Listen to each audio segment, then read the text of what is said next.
Jadi para sahabat itu, kaum muslimin, yang terbayang bagi mereka itu adalah infak, yang terbayang bagi mereka adalah sebuah kebahagiaan, keselamatan di akhirat yang kekal dan abadi di sisi Allah tabaraka wa taala. Semua kita boleh klaim sekarang, kamu cinta Nabi, cinta Ustaz. Cinta Nabi, cinta Ustaz. Termasuk saya, cinta Nabi, cinta. Dapat tahunya besok di akhirat. Maka apa kata Nabi sallallahu alaihi wasallam? Amalur rajuli biyadihi. Penghasilan yang terbaik adalah pekerjaan yang dilakukan oleh seseorang dengan tangannya sendiri. Wa kullu bai'in mabrur, dan setiap jual beli yang mabrur. Ini aktivitas ini membantu saya di akhirat atau akan menyulitkan saya di akhirat? Kalau seandainya perbuatan itu ternyata akan menyulitkan kita di akhirat kelak, tinggalkan perbuatan itu.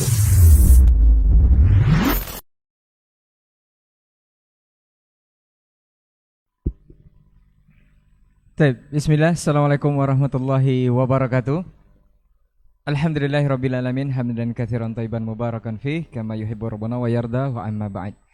91,1 FM Radio Robani, merajut ilmu dan peradaban, generasi Robani dan pemirsa KMTV di manapun Anda bisa menyimak siaran kita untuk kesempatan pagi hari ini. Alhamdulillah, bersyukur kita kepada Allah Subhanahu wa taala atas segala limpahan rahmat dan karunia-Nya kepada kita bersama di hari ini. Kemudian salawat dan salam kepada Nabi Muhammad sallallahu alaihi wasallam selaku qudwah dan uswah kita dalam kehidupan. Kita bermohon salawat ini tersampaikan selalu hendaknya kepada seluruh keluarga, kepada para sahabat, dan tentunya kepada umat beliau yang senantiasa menjaga sunnah-sunnah beliau hingga hari kiamat kelak. Baik, generasi Robani dan pemirsa KMTV, alhamdulillah untuk kesempatan pagi hari ini kita dimudahkan kembali untuk bertemu di program Diktat, Dialog Keilmuan Islam bersama Ustadz, untuk episode ke-29. Cukup lama kita libur sepertinya, dan alhamdulillah untuk kesempatan hari ini kita sudah dimudahkan untuk kembali bisa bersama guru-guru kita yang Masya Allah dan luar biasa sudah menyempatkan waktu beliau di sela-sela kesibukan. Kita akan membahas satu tema untuk kesempatan pagi hari ini adalah mutiara hikmah dalam ibadah haji. Karena bertepatan sekali mungkin sebentar lagi kita akan memasuki momen-momen tersebut di bulan Dzulhijjah insya Allah.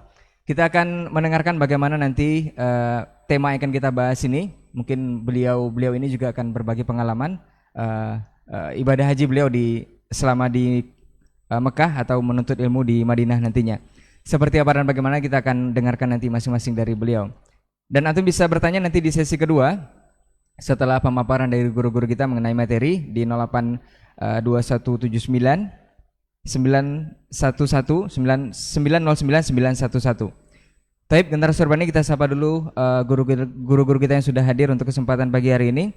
Ustadz Dr. Dasman Yahya Ma'ali LCM Hafizahullah Ta'ala. Assalamualaikum Ustadz. Kabar baik Ustadz? Waalaikumsalam Ustadz. Taib, kemudian Ustadz Dr. Helmi Basri LCM Hafizahullah Ta'ala. Assalamualaikum Ustadz. Sehat Ustadz? Naam Ustadz. Kemudian Ustadz Dr. Hidayatullah Ismail LCM Hafizahullah Ta'ala. Assalamualaikum Ustadz. Kabar baik Ustadz ya? Alhamdulillah Ustaz. Taib, generasi Robani dan pemirsa KMTV, untuk tidak memperpanjang mukadimah, kita barangkali langsung saja kepada masing-masing atau mendengarkan masing-masing dari guru kita pemaparan mengenai materi mutiara hikmah dari ibadah haji. Kita mulai dari guru kita Ustaz Dr. Dasman Yahya Ma'ali LCMA Hafizahullah Ta'ala. Falyatafadhal mashkur Ustaz.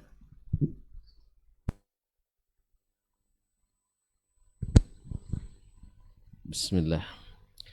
Assalamualaikum warahmatullahi wabarakatuh. Alhamdulillahi wa kafa, wassalatu wassalamu ala abdihi alladhi istafa, wa ala alihi sadati syurafa, wa ashabi al-kirami nubala, wa tabi'ina lahum bi ihsanin ila yawmil iqabi wal jazah. أشهد أن لا إله إلا الله وحده لا شريك له شهادة النجاة في الآخرة والأولى وأشهد أن محمدا عبده ورسوله صاحب المكانة العليا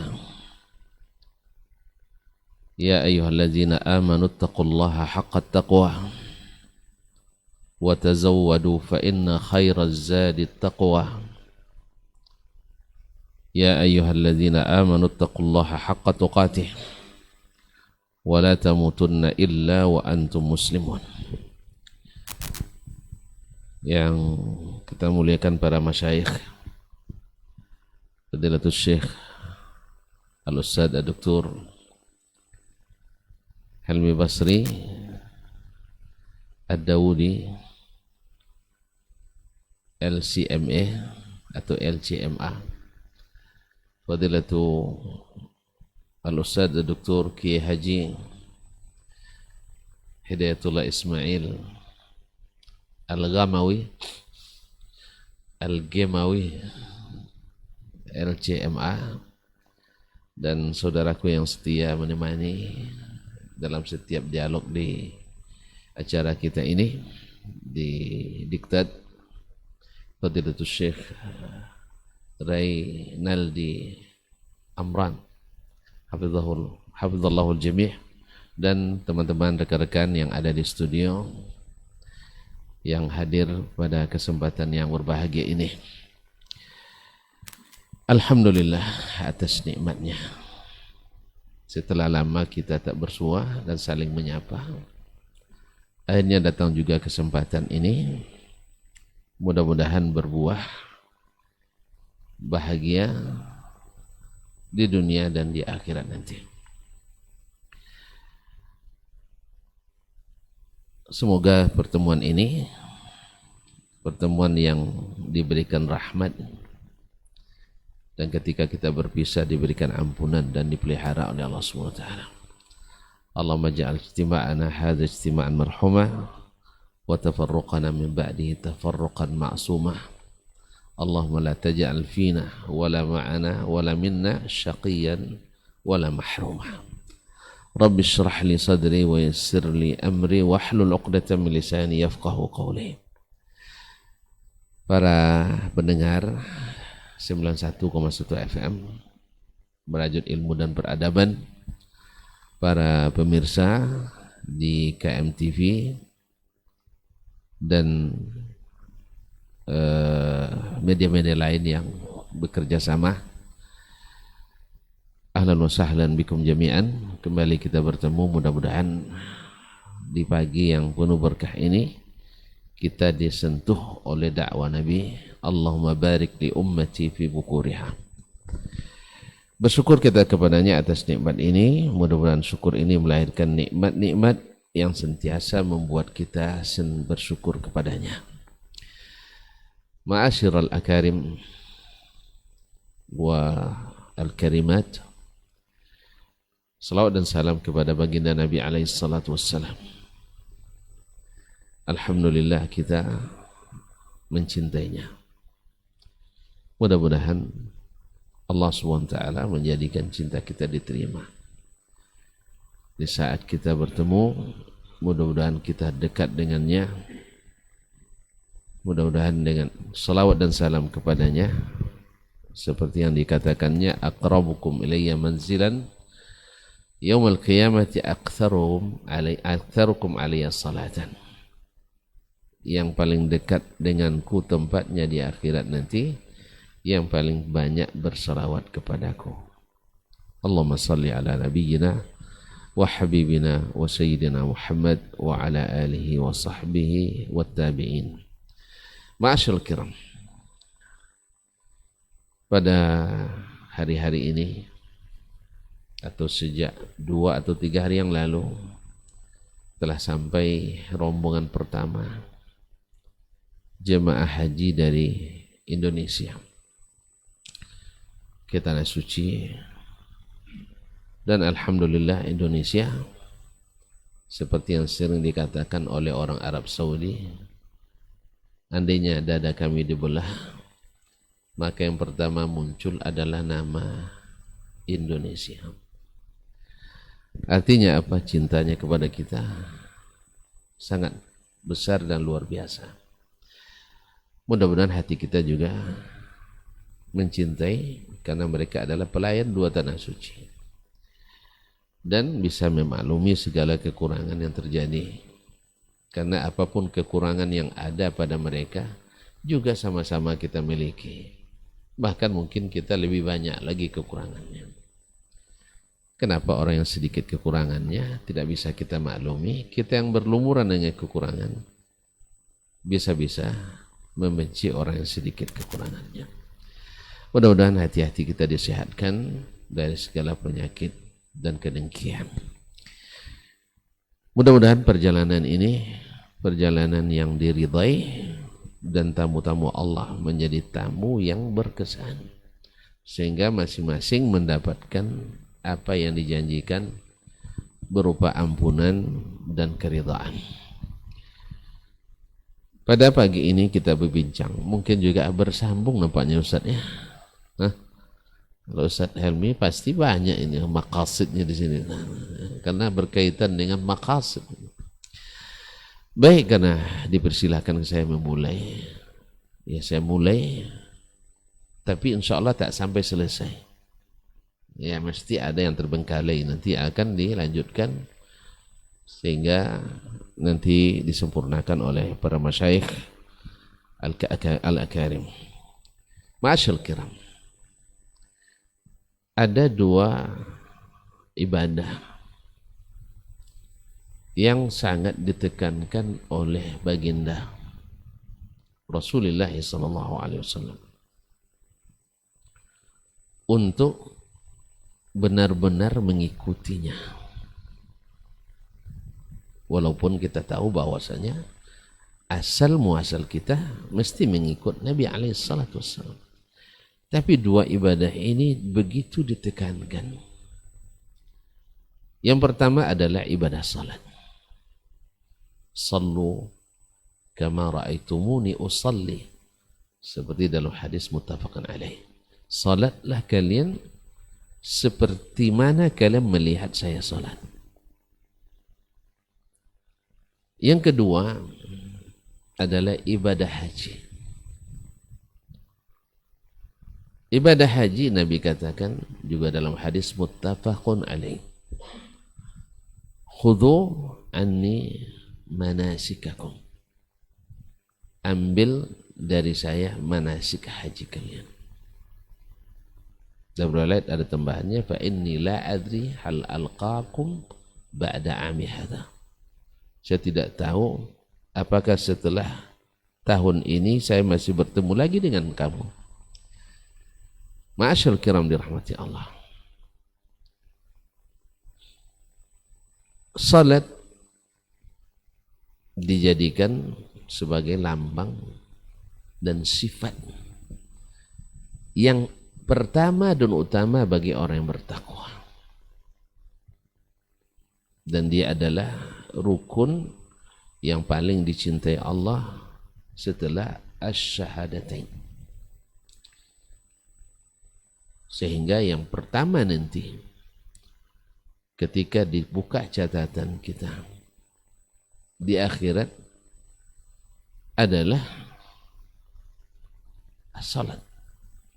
Awwalu ma yuhasabu alaihi al-'abdu yawmal qiyamati as-salat. Kita sekarang pergi merantau, seperti kata Nabi, kita ke dunia ini kun fid dunya ka'annaka gharib aw 'abiru sabil. Dunia ini juga darul amal wal akhiratu darul jaza. Dunia ini adalah tempat bekerja, di akhirat tempat menuai, tempat memetik dan mendapatkan hasil. Nah, ketika pulang ternyata bawaan yang paling pertama ditanyakan adalah salat. Adalah salat. Oleh itu, siapapun yang merantau dan dia tahu pertama ditanya sampainya kembali adalah salatnya, mesti dia akan menjadikan salat sebagai perhatian utamanya.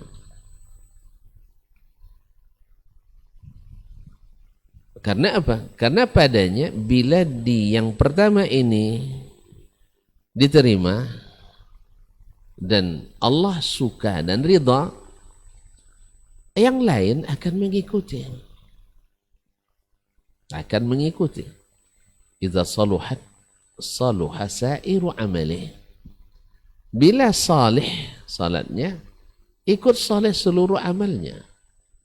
Allahu Akbar. Ini kalau dijabarkan lagi dalam masalah ini panjang lagi nanti. Bisa-bisa masyayikh tak dapat waktu. Tapi biarlah mereka nanti akan menjabarkannya. Jadi subhanallah, salat bila salih seluruh amal. Bila tidak, iza fasadat fasada sairu amali. Bila rusak seluruh salatnya. Banyak barangkali kita hari ini bertanya kaum muslimin, umat Islam banyak yang salat, tetapi tetap saja maksiat, tetap kemungkaran. Jawabannya apa? Mungkin salatnya belum saleh, belum niatnya ikhlas, masih ada keterpaksaan, merasa ada keterpaksaan, bukan karena Allah SWT, atau ada kepentingan. Apalagi musim-musim kampanye, Masya Allah. Sampai sorban pun tidak jadi kadrun lagi di musim kampanye. Jadi kalau musim-musim kampanye, yang namanya sorban, jubah, bahkan mungkin jenggot sekalian, itu di musim kampanye bukan lagi tradisi Arab, bukan budaya Arab, tapi budaya pemilu. Allah Ustaz. Ya, kalau di jauh-jauh setelah itu nanti jadi kadrun, sekarang enggak. Ada kepentingan, bukan karena Allah SWT.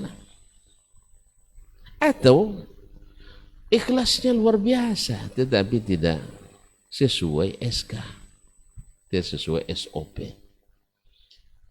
Nah, disinilah baginda Nabi SAW takut, jangan-jangan kalian melaksanakan salat tidak mengikut SOP yang telah ditentukan. Karena Nabi sendiri diajarkan salat oleh Jibril alaihissalam. Diajarkan oleh Allamahu syadidul quwa dzu mirratin fastawa. Diajar oleh yang sangat kuat dan sangat cerdas. Jadi gurunya Nabi kita adalah orang paling cerdas. Dan Nabi kita adalah yang paling cerdas. Oleh sebab itu keterangan Nabi itu keterangan yang paling cerdas. Tidak ada yang lebih bisa menjelaskan syariat ini seperti yang dijelaskan oleh Nabi SAW. Dan alhamdulillah, makanya Nabi katakan sallu kama ra'aitumuni wasalli. Masa melihat aja tidak pandai. Alhamdulillah, inilah yang dilihat oleh para sahabat. Kemudian diajarkannya kepada tabi'in berapa sering para sahabat yang mencontohkan salat di depan para tabi'in. Saya sebenarnya tidak mau salat katanya, tapi saya ingin melihatkan bagaimana Rasulullah Sallallahu Alaihi Wasallam. Jadi ini raja pertama. Jadi Nabi tekankan, sallu kama ra'aitumuni usalli. Padahal puasa, tidak mungkin juga kita puasa kecuali ngikut Nabi SAW. Demikian juga dengan bersedekah dan sebagainya. Tapi pas di salat, Nabi SAW tekankan ini. Sallu kama ra'aitumuni salli. Sebab apa? Pertama, di akhirat, ini yang akan dibuka dulu bungkusan kita. Yang kedua, kepadanya bersandar ridha tidak ridhanya Allah pada kita. Saleh tidak salehnya amal kita. Memang siapa yang ini bisa kita lihatkan dengan kasat mata kaum muslimin dan muslimat, para pendengar dan para pemirsa. Bila orang berusaha sekuat tenaga untuk salat seperti Nabi, tak dikurangi, tak ditambah, tidak ada modifikasi, tak ada kreasi di dalamnya, insya Allah di amalan yang lain tetap akan mencari bagaimana Nabi SAW melaksanakannya. Tapi siapa yang merasa atau melakukan tidak mau seperti Nabi persisnya, atau mencari-cari tambahan-tambahan dan lain daripada ada berkreasi dalamnya, dia pun pada amalan yang lain juga akan cenderung untuk tidak konsisten dengan cara Nabi Sallallahu Alaihi Wasallam.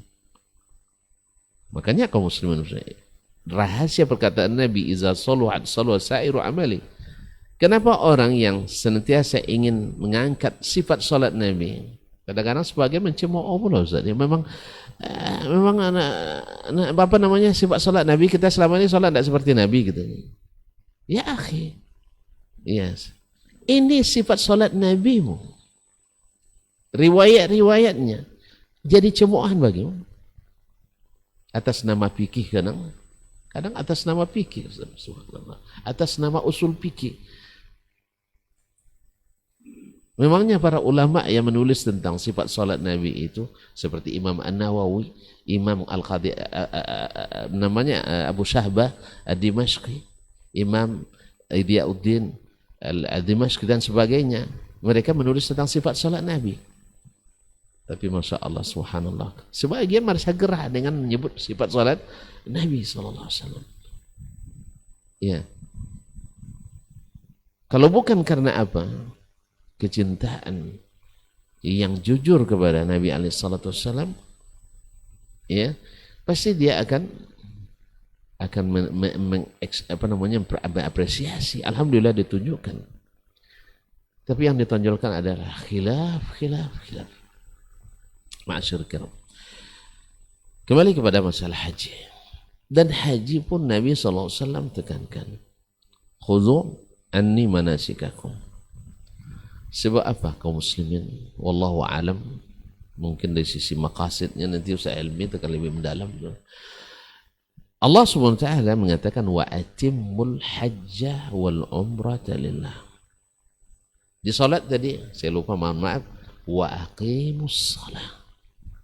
Bahasanya selalu wa aqimus salat, bukan sallu, enggak, tapi wa aqamus salat wa yuqimuna salat, aqimus salat. Subhanallah. Berarti bukan hanya sekedar salat, mendirikan salat. Mendirikan salat.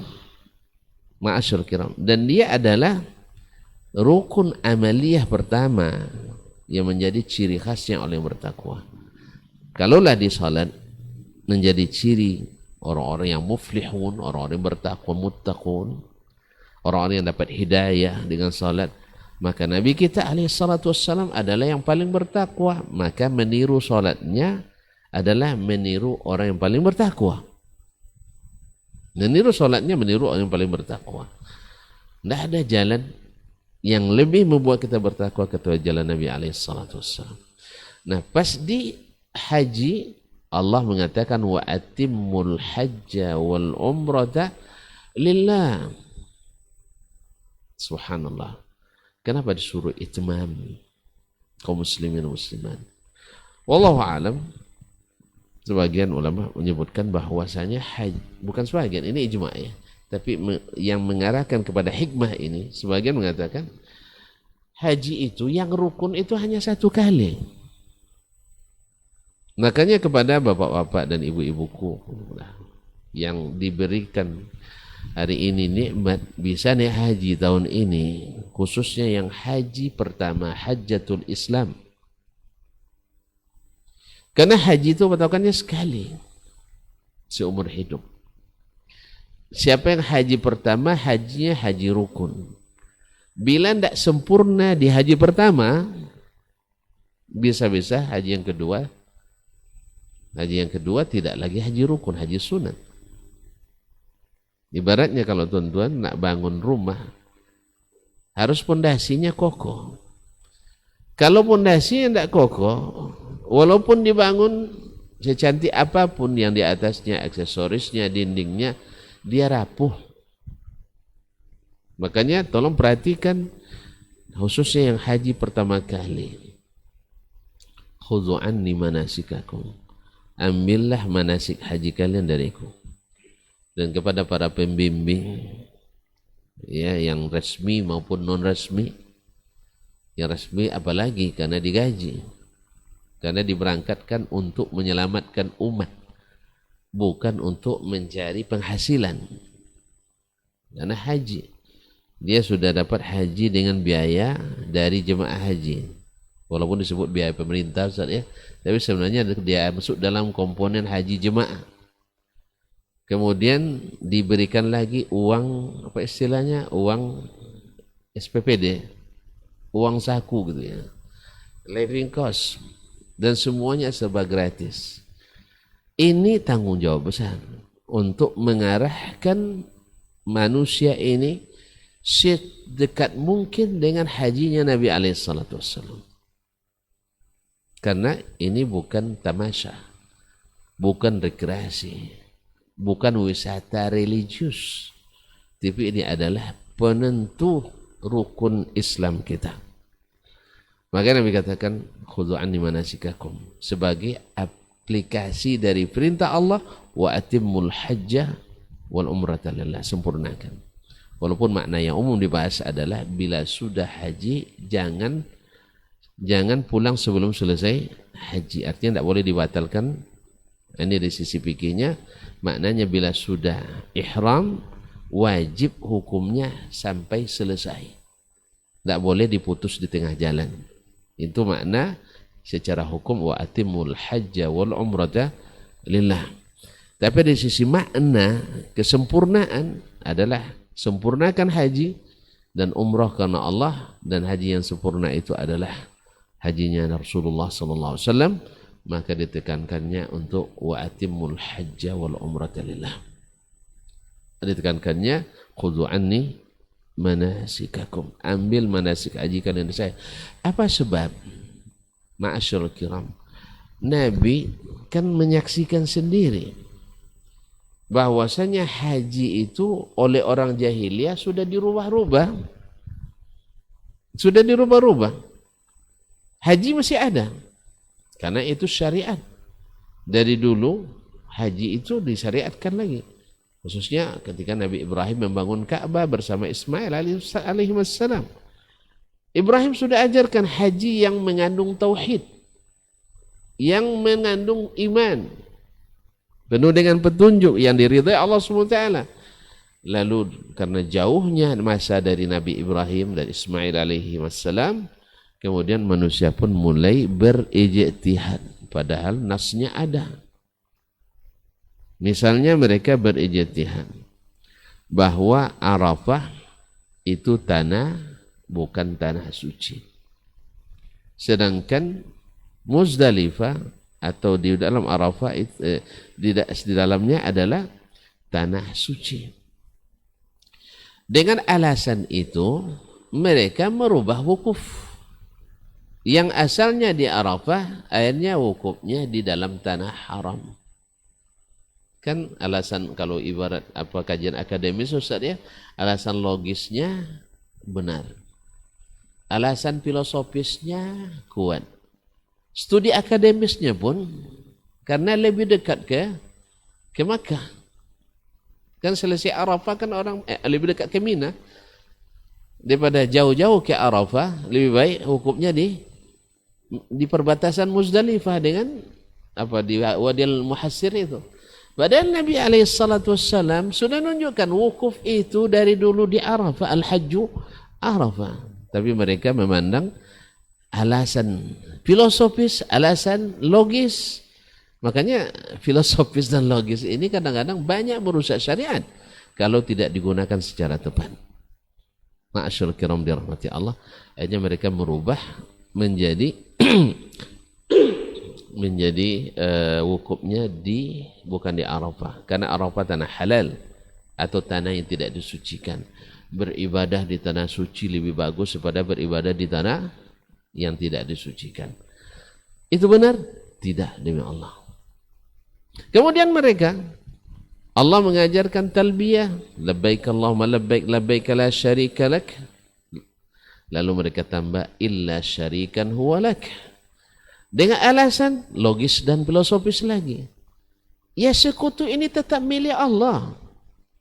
Illa syarikan huwa lak, sekali sekutu yang milik Allah, tamlikuhu wa ma malak, dia tidak bisa berbuat apa-apa di bumi ini, cuma dengan izin Allah saja.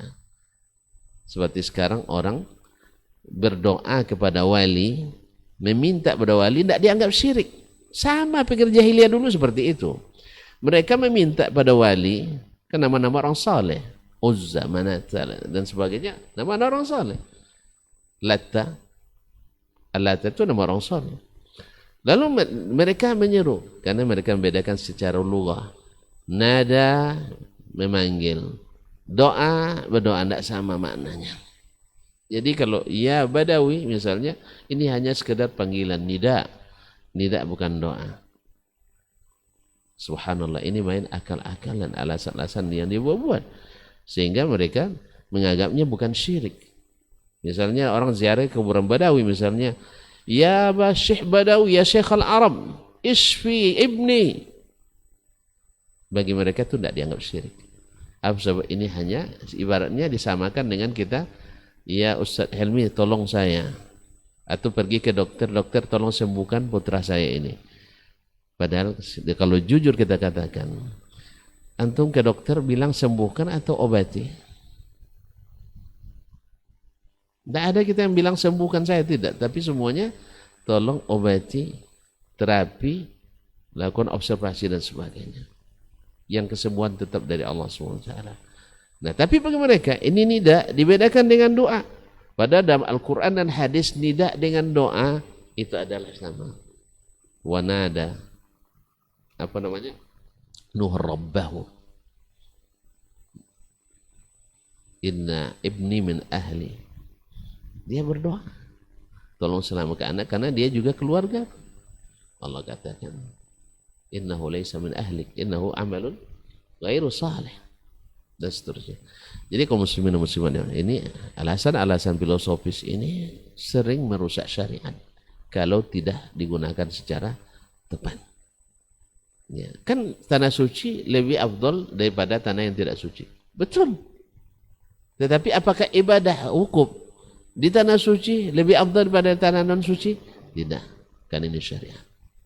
Dan masih banyak lagi insyaAllah. Saya tidak mau habiskan semua nanti. Ini Ustaz Hidayat, Ustaz apa, tidak ada waktu lagi. Saya cukup sampai di sini insyaAllah. Kalau tidak selesai hari ini kan boleh sambung lagi Ustaz dalam seri yang lain. Terima kasih dan mohon maaf. Saya hanya memulai dari sini bahwasanya ya, haji ini karena dia sekali memang harus benar-benar disempurnakan. Jangan main-main. Andai pun antum dapat haji kedua, enggak, ini bukan pondasi lagi. Karena pondasi itu haji pertama, sehingga disebut Hajjatul Islam. Hajjatul Al-Islam. Oleh itu kita sangat berharap kepada Allah, kemudian kepada para jemaah yang terpanggil, yang mendapat kesempatan, tolong jangan sia-siakan kesempatan ini. Belajari bagaimana haji Nabi SAW, dan khusus lagi kepada para pembimbing ibadah. Jangan bagaimana asal selesai tugas, tetapi selesai tugas laporan diterima, gaji cair. Bukan tugas selesai gaji tersendat-sendat. Karena apa? Karena tidak sesuai SOP, tidak sesuai mata anggaran, tidak akan turun. Ya, akhirnya jadi temuan. Kalau temuan di dunia masih bisa diperbaiki administrasinya, tapi kalau temuan di akhirat langsung jadi haba'an mansura. Man ahdatsa fi amrina hadza ma laysa min fa huwa rad. Siapa yang mengada-ngada dalam agama ini yang tidak masuk bagian daripadanya dari sejak zaman Nabi, maka ditolak. Malam yakun dinan di zamanin Nabi SAW, lam yakun dinan fi zamanina. Siapa yang tidak termasuk bagian dari agama di zaman Nabi, juga tidak masuk bagian dari agama di zaman kita. Wallahu taala alam.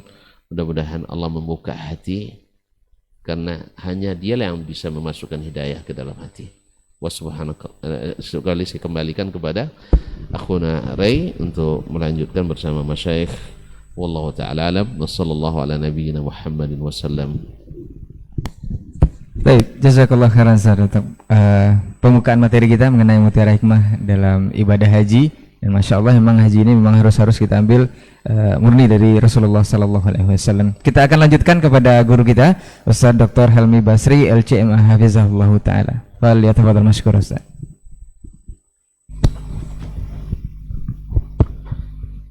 Bismillahirrahmanirrahim. Assalamualaikum warahmatullahi wabarakatuh. Alhamdulillah, wassalatu wassalamu ala rasulillah wa ala alihi wa sahbihi wa man tabi'ahum bi ihsanin ila yaumiddin.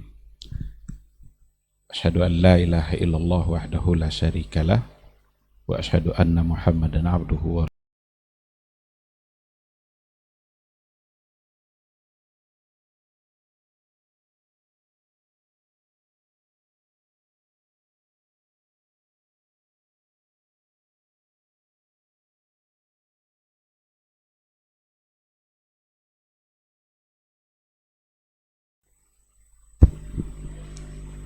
Baik, generasi Robani dan pemirsa KMTV dimanapun Anda berada dan bisa menyimak siaran kita untuk kesempatan hari ini.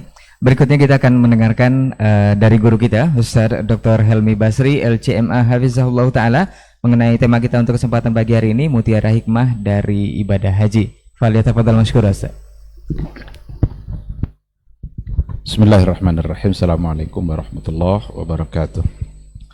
Alhamdulillah wassalatu wassalamu ala Rasulillah wa ala alihi wa sahbihi wa mawala. Para masyayikh, guru-guru kita yang dimuliakan Allah, Dr. Dasman, Dr. Hidayatullah, Saudara Ray dan ikhwah yang hadir di studio pada pagi hari ini, serta para pendengar Radio Robani yang dimuliakan Allah dan pecinta KMTV dimanapun berada. Semoga kita semua senantiasa diberikan semangat oleh Allah Subhanahu wa Ta'ala untuk menuntut ilmu. Tentu saja kita harus senantiasa bersyukur pada Allah Subhanahu wa Ta'ala. Apapun yang kita lakukan itu hanya bisa terjadi karena izin Allah, termasuk acara diktar kita pada pagi hari ini. Setelah sekian lama kita tidak berdiktat, tapi alhamdulillah kembali diizinkan oleh Allah Subhanahu wa Ta'ala. Mudah-mudahan acara kita diberkahi dan bisa menjadi wasilah untuk mendapatkan ilmu yang dengan ilmu itu kita bisa mulia di sisi Allah Subhanahu wa Ta'ala. Sebagai umat Rasulullah Sallallahu Alaihi Wasallam, kita juga harus senantiasa membuktikan cinta dan rindu kita kepada beliau. Cinta tidak boleh hanya sekedar ucapan di lisan saja, tetapi harus ada pembuktian secara nyata dalam kehidupan kita. Salah satu daripada membuktikan cinta itu adalah mendoakan kebaikan untuk dia yang kita cintai. Maka salawat dan salam itu sesungguhnya adalah bukti cinta, karena di dalamnya ada doa-doa baik untuk dia yang kita cintai. Mudah-mudahan kita semua bisa mendapatkan syafaat dan pertolongannya di Yaumul Mahsyar kelak. Ikhwati fillah, para pendengar dan para pemirsa dimanapun berada, tema kita pada pagi hari ini seputar mutiara hikmah yang ada di balik ibadah haji. Pembicaraan ini tentu saja pembicaraan yang sangat panjang dan luas, sama panjangnya perjalanan haji itu sendiri. Karena dalam setiap gerak langkah perjalanan haji itu ada mutiaranya, mulai dari awal sampai akhir. Dan pelajaran itu terasa dan harus terasa setelah haji itu dilaksanakan. Betapa luar biasanya hikmah di balik ibadah haji. Oleh karena itu, orang-orang yang sudah dimudahkan oleh Allah Subhanahu wa Ta'ala untuk berangkat haji, maka bersyukurlah kepada Allah. Jangan lalaikan kesempatan itu, karena itu adalah peluang emas yang tidak diberikan kepada semua orang. Berapa banyak orang yang menginginkan untuk pergi berhaji, tapi Allah belum izinkan. Ketika ada orang-orang, saudara-saudara kita yang sudah dimudahkan untuk berangkat, sudah diizinkan oleh Allah untuk berangkat, yang mudah-mudahan benar-benar sampai ke sana. Karena ada juga orang sudah berangkat sampai 2 tahun pulang lagi, karena sakit atau karena ada satu hal yang tidak memungkinkan dia untuk melanjutkan perjalanan. Serahkanlah diri kita kepada Allah Subhanahu wa Ta'ala, mohonlah yang terbaik kepada Allah, dan manfaatkan semua peluang-peluang kebaikan selama berhaji. Bersyukurlah, itu adalah satu pintu kebaikan yang sedang ada di hadapan mereka-mereka yang dimudahkan oleh Allah Subhanahu wa Ta'ala untuk melaksanakan ibadah haji. Ibadah haji itu bukanlah sebuah ibadah yang baru ada pada masa Rasul, tapi ibadah haji itu sudah ada pada masa-masa sebelumnya. Bahkan secara historis, sejarahnya itu pelaksanaan ibadah haji itu melibatkan banyak sejarah para nabi. bukan hanya sesuatu yang dimulai dari masa Rasulullah Shallallahu Alaihi Wasallam. Masa Rasul itu menyempurnakan dan meluruskan, karena banyak penyimpangan-penyimpangan yang sudah terjadi dan itu harus diluruskan. Tapi sebelumnya, bahkan mulai dari Nabi Adam, sejarahnya itu, perjalanannya, dan nanti ada pada masa Nabi Ibrahim dan Nabi Ismail.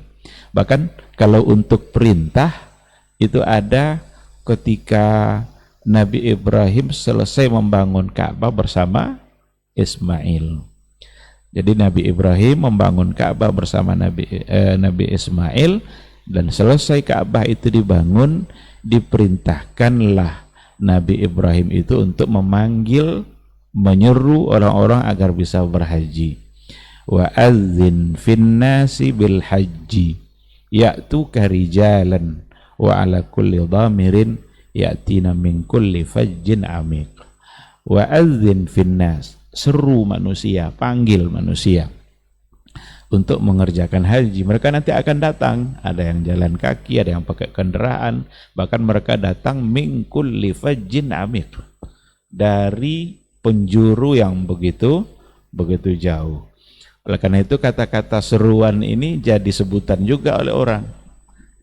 Kamu kenapa belum haji? Belum ada seruan. Karena memang wa adzin finnas. Ada juga yang memaknai azin itu azan. Maka diazankan pula kloter-kloter yang berangkat haji itu. Tapi kita harus tengok apa maksud yang sebenarnya.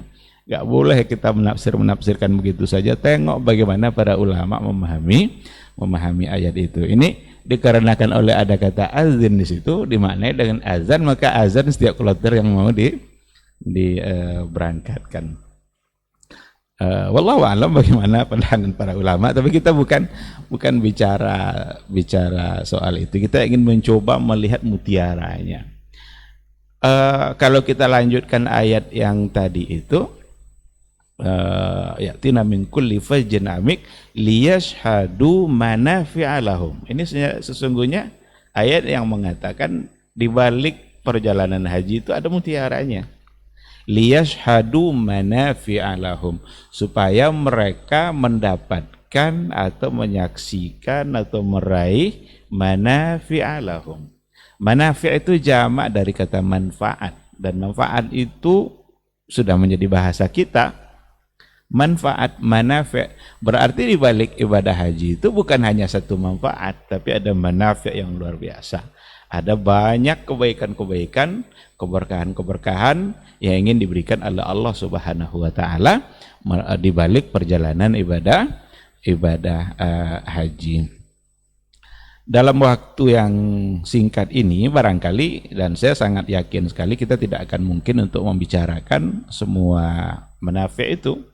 Karena nanti manafi'nya itu ada yang hubungannya dengan manafi' ukhrawiyah, manfaat yang orientasinya kebaikan di akhirat kelak. Ada yang sifatnya manafi' dunyawiyah, ada yang manafi' ruhiyah, bagaimana membangun ruh dan jiwa melalui ibadah haji. Bahkan ada manafi' iktisadiyah, ada yang hubungan sama ekonomi gitu, bagaimana haji dipandang dari sisi membangun ekonomi masyarakat. Itu semua akan menjadi bagian sebenarnya dari, seharusnya menjadi bagian dari pembicaraan kita ketika kita bicara mutiara-mutiara yang ada di balik perjalanan ibadah haji. Tapi tentu kita akan mengedepankan yang paling urgen. Kalau kita bicara soal ibadah, apa manfaatnya, tentu kita tidak mengedepankan soal-soal manfaat tambahan, apa yang akan kita dapatkan dunia kita dari ibadah itu, tapi yang harus lebih kita depankan tentu yang paling prioritas. Apa yang akan kita dapatkan dari balik ibadah haji, atau apa mutiara pelajaran yang bisa kita pahami, kita ambil dari perjalanan ibadah haji. Saya ingin bicara satu atau dua poin saja secara umum. Yang pertama sekali, melalui ibadah haji ini, manfaat itu atau mutiara yang pertama sekali yang harus kita ambil dari perjalanan ibadah haji itu adalah tahqiqut tauhid. Bagaimana kita benar-benar mewujudkan tauhid dalam kehidupan kita. Karena selama berhaji itu intinya ada pada tahqiqut tauhid. Mulai dari kata pertama yang terucap dan zikir yang paling sering diucapkan pada masa haji itu. Kalau ada orang yang memulai haji atau umrah umpamanya, maka ketika dia ihramnya di miqat, maka dia akan mengucapkan Allahumma labbaika umrah kalau untuk haji, untuk umrah. Tapi kalau untuk haji, Allahumma labbaika hajjan. Ini kalau kita bawa kepada ibadah solat, itu ibaratnya itu takbiratul ihramnya itu. Jadi kalau solat itu ada Allahu Akbarnya, itulah takbiratul ihramnya. Dan sekarang ketika berihram haji, maka dimulailah dengan untuk apa dan apa yang akan dia laksanakan itu. Maka ia mengatakan Allahumma labbaika umratan, Allahumma labbaika hajjan. Dan setelah itu yang akan diucapkan oleh para jemaah haji itu adalah lafaz talbiyah. Labbaik Allahumma labbaik, labbaik la syarika laka labbaik, innal hamda wan ni'mata laka wal mulk la syarika lak. Inilah lafaz zikir yang akan paling banyak diucapkan oleh mereka-mereka yang mengerjakan ibadah haji. Sampai nanti mereka melontar jumratul yang pertama ya, Jumratul Aqabah yang paling dekat dengan Makkah. Kita kalau lihat apa arti dari yang diucapkan ini sesungguhnya adalah penekanannya ada pada tauhid, bahwa dia datang itu mengabulkan panggilan Allah Subhanahu wa taala. Dia datang benar-benar hanya untuk mengabulkan panggilan Allah Subhanahu wa taala, bukan untuk tujuan-tujuan yang lain. Oleh karena itu, di sini harus niat dalam beribadah kita itu benar-benar hanyalah untuk Allah Subhanahu wa taala, bukan untuk tujuan-tujuan yang lain. Labbaik Allahumma labbaik, labbaik la syarika laka labbaik. Dan tauhid yang sesungguhnya itu mengandung dua hal. Benar-benar mentauhidkan Allah dan benar-benar bara'a minasyirk. Bagaimana dia benar-benar berlepas diri dari perbuatan syirik. Dan apa yang dibaca itu, yang diajarkan oleh Rasulullah SAW itu sebagai ganti dari apa yang tadi sudah dirubah-rubah oleh orang jahiliyah tadi. Karena orang jahiliyah mengatakan illa syarikun huwa lak. Jadi kecuali ada syarik, ada syarikatnya, ada tandingannya, dan huwa laka, itu juga untuk kamu. Maka dirubah itu sama Nabi, la syarikalah. Ini penekanan tauhid yang sesungguhnya ada dalam ibadah haji gitu. Oleh karena itu bicara tauhid ini sangat penting sekali. Dan jangan pernah bosan untuk membicarakan tauhid. Harus diulang-ulang terus. Karena ini adalah pertanyaan di alam kubur nanti. Kalau pertanyaan di alam kubur ya pantaslah untuk kita ulang-ulang, kita pahami dan kita terapkan dalam kehidupan kita. Kalau seandainya ada guru ngajar di sekolah, dia akan ulang-ulang itu poin-poinnya akan masuk ujian. Umpamanya ada satu materi, mana yang paling penting, mana yang akan ditanya dalam ujian nanti, itu akan diulang-ulangnya dalam penyampaiannya. Bahkan ditanya lagi, ini kalian sudah paham ini yang belum nih. Maka mengulang-ulang yang penting itu harus. Kalau ada seorang ayah berpesan kepada anaknya, tolong kamu ke pasar beli yang ini, 1, 2, 3, 4, 5. Ada 5 poin, tapi ada satu yang tidak boleh lupa. Yang satu tidak boleh lupa ini diulang-ulang terus nih. Pokoknya jangan lupa yang ini, jangan lupa yang ini. Itu menunjukkan itu sesuatu yang sangat penting. Nah, masalah tauhid itu adalah sesuatu yang paling penting dalam kehidupan kita. Maka itu juga yang harus kita ulang-ulang untuk disampaikan. Itu juga yang harus kita ulang-ulang agar dipahami secara betul dan agar benar.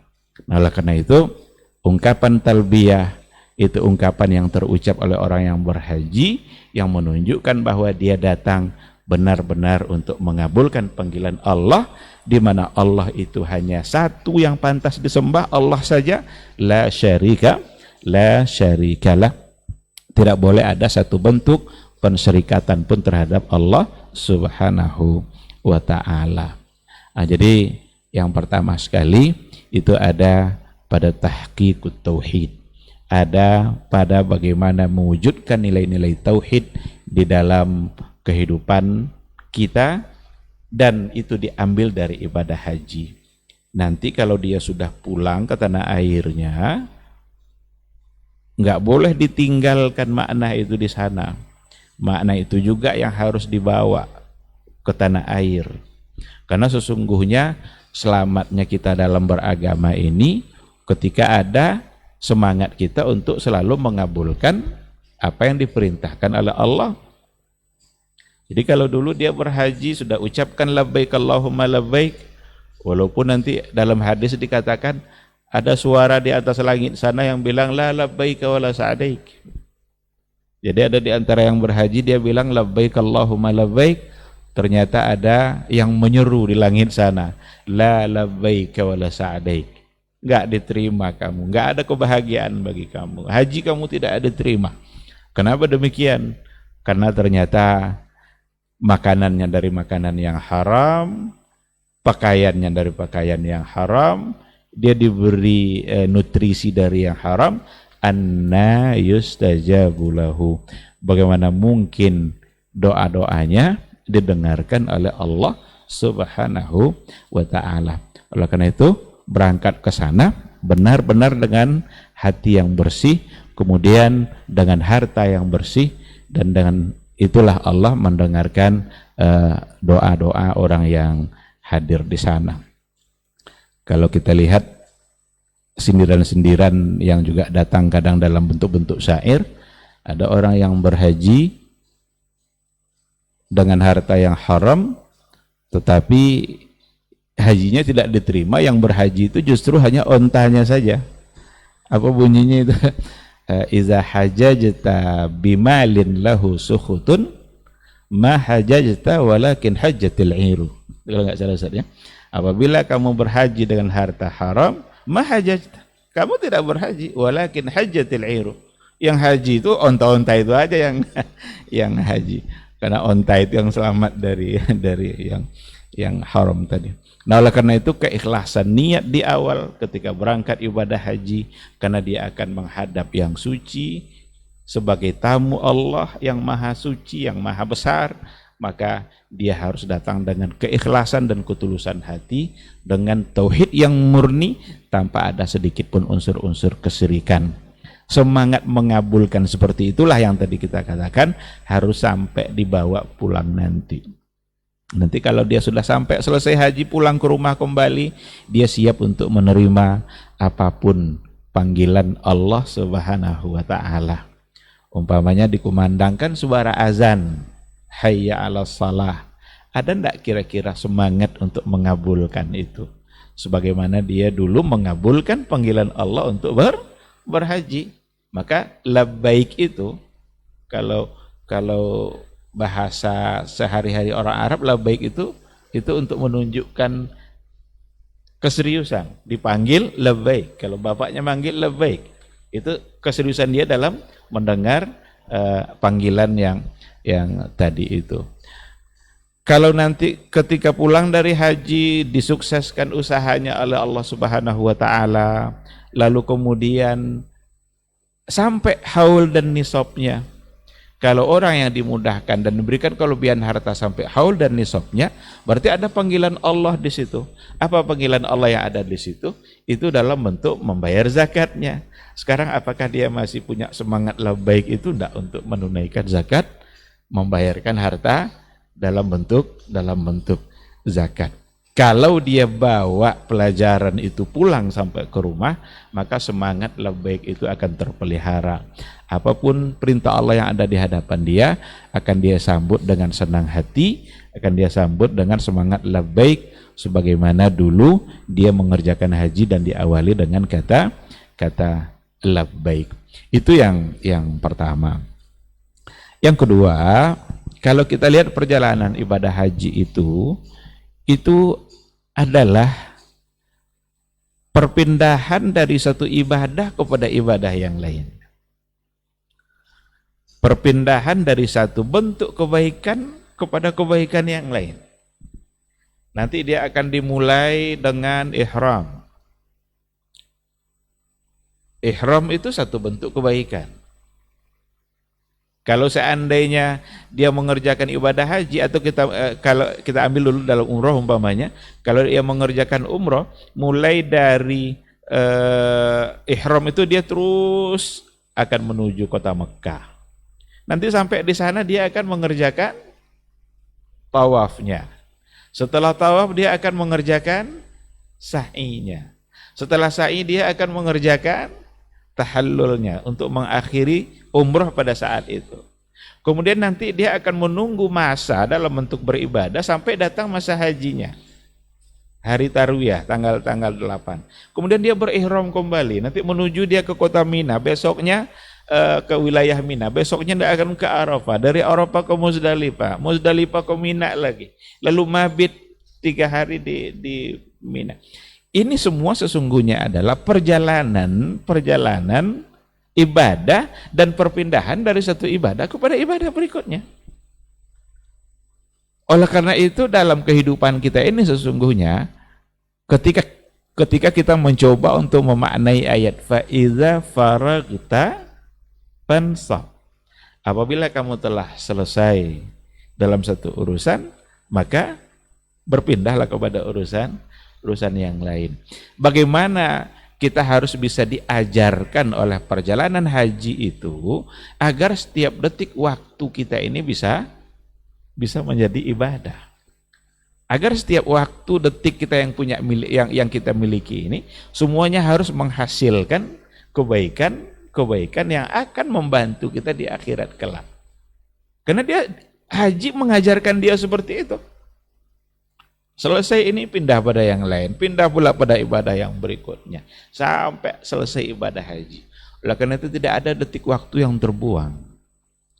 Tidak ada detik waktu yang tidak bernilai ibadah.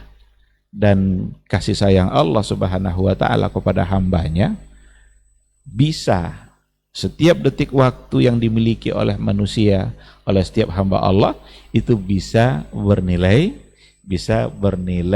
pahala dan bernilai kebaikan. Maka ini yang harus kita pahami baik-baik. Kita walaupun untuk sekarang tidak berangkat mengerjakan haji, tidak diberikan kesempatan untuk sekarang mengerjakan ibadah haji, mudah-mudahan yang belum berangkat pada masa yang akan datang dimudahkan oleh Allah untuk mengerjakan haji. Tapi pelajaran ini bukan hanya untuk orang berhaji saja. Pelajaran ini bukan hanya untuk mereka-mereka yang sudah dimudahkan melaksanakan haji. Bagi kita yang memahami persoalan haji, ini juga harus kita ambil pelajaran ini. Bagaimana kita harus bersemangat untuk mengisi setiap detik waktu kita untuk menjadikan dia bernilai pahala. Ini ketika dikatakan mengisi setiap detik waktu menjadi pahala, bukanlah yang dimaksud ini bahwa setiap waktu kita harus sholat, kita harus kita harus di masjid. Enggak. Karena yang namanya ibadah dalam Islam itu kan bukan hanya ibadah mahbah saja, tapi ada ibadah-ibadah lain yang bukan masuk dalam kategori ibadah mahbah, tapi ada yang ghairu mahbah. Digabunglah antara mahbah dan ghairu mahbah sehingga setiap detik waktu kita akan bernilai pahala, bernilai kebaikan. Itu yang harus kita usahakan. Kadang-kadang kita tanpa menyadari seolah-olah kita mengerjakan urusan dunia kita dan kita anggap itu murni untuk urusan dunia tanpa bisa mendapatkan pahala. Padahal kalau kita pahami baik-baik, apapun yang kita kerjakan dalam kehidupan dunia kita, kalau kita bawa Allah dan kita libatkan Rasul dalam kerja-kerja dunia kita, maka sesungguhnya semua itu akan menjadi pahala dan menjadi kebaikan. Tapi syaratnya apa? Bawa Allah di situ dan libatkan Rasul. Walaupun kita mengerjakan urusan dunia kita. Sekarang umpamanya kita pakai sepatu. Pakai sepatu itu kan urusan dunia kita, itu kan kita gaya-gayaan pakai sepatu. Tapi kalau kita bawa Allah dan Rasul pada pakai sepatu kita, maka itu akan menjadi pahala. Apa contohnya? Ketika dikatakan bahwa Rasulullah Shallallahu Alaihi Wasallam itu yuhibbut tayammun fi tana'ulihi wa tarajjulihi. Rasul itu suka memulai sesuatu itu dari sebelah kanan. Fi tana'ulihi wa tarajjulihi. Ketika dia pakai sandal dan dia sisir rambut.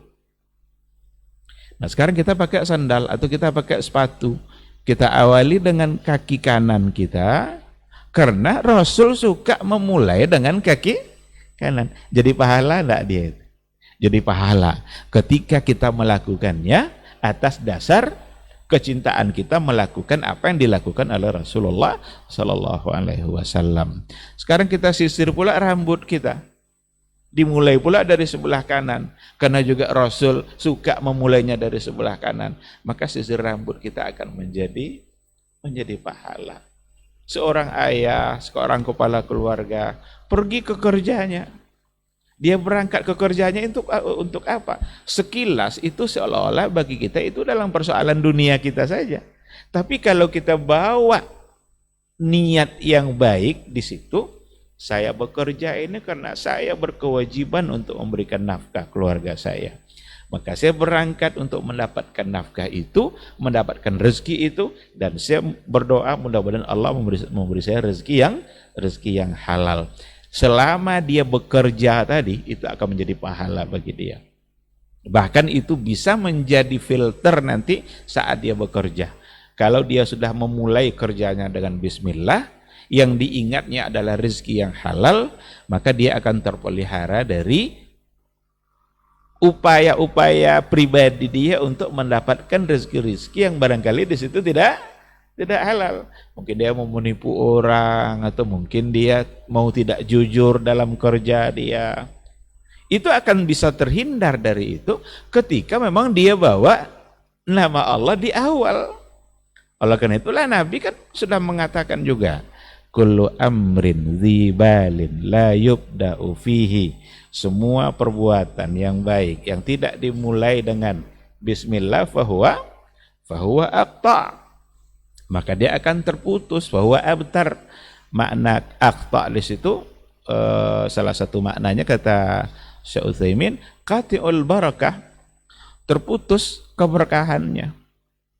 Nah, oleh karena itu, ikhwati fillah, silahkan berpindah dari satu aktivitas kepada aktivitas yang lain, tapi upayakanlah perpindahan dari satu kerja ke kerja yang lain itu harus selalu mengandung kebaikan, dan di situ ada nilai pahala, sebagaimana orang-orang berhaji itu berpindah dari satu aktivitas, satu bentuk amalan kepada amalan yang lain, yang semuanya itu tujuannya adalah untuk mencari ridha Allah Subhanahu wa ta'ala.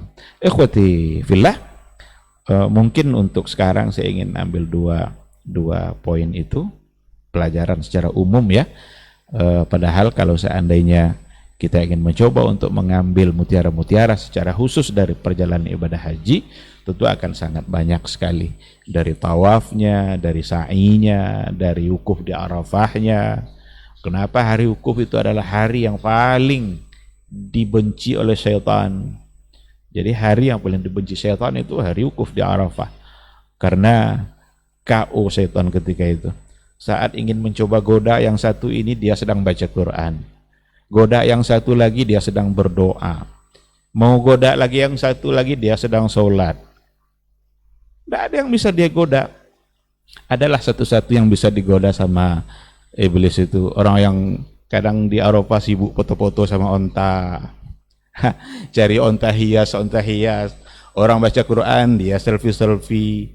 Kadang selfie-nya di Wadi Muhassir pula. Dulu Rasul melarang untuk berada di Wadi Muhassir itu lama-lama. Disuruh sama Nabi itu yang berada di wadi itu, cepat-cepat kalian katanya. Karena di wadi itulah dulu diturunkan laknat Allah. Yang batu berapi yang untuk Abraha itu di wadi itu. Sehingga Rasul tidak membolehkan sahabat untuk berlama-lama. Tapi sekarang orang justru di situ selfie-selfie lama-lama, santai-santai. Inilah orang-orang yang bisa digoda oleh syaitan. Tapi yang baca Quran, yang berzikir, yang berdoa, yang menangis, tidak akan bisa digoda oleh syaitan. Mudah-mudahan Allah selalu membimbing kita semua, khususnya mereka yang berhaji, agar bisa memanfaatkan waktu-waktu hajinya menjadi cara untuk mendapatkan pahala dan kebaikan dari Allah Subhanahu wa taala. Saya kira ini saja, terima kasih. Saya kembali serahkan ke moderator. Baik, jazakallah khairan Ustaz untuk tambahan materinya atau tambahan penjelasan mengenai tema kita. Kita akan lanjutkan atau sempurnakan untuk mendengarkan juga dari guru kita Ustaz Dr. Hidayatullah Ismail LCMA hafizahullah taala. Fadhil maskur Ustaz. Bismillahirrahmanirrahim. Assalamualaikum warahmatullahi wabarakatuh. Alhamdulillah Rabbil Alamin. Wassalatu wassalamu ala ashrafil mursalin wa ala alihi tayyibin wa ashabihi lughuril mayamin wa man tabi'ahum bi ihsan ila yaumiddin. Amma ba'd.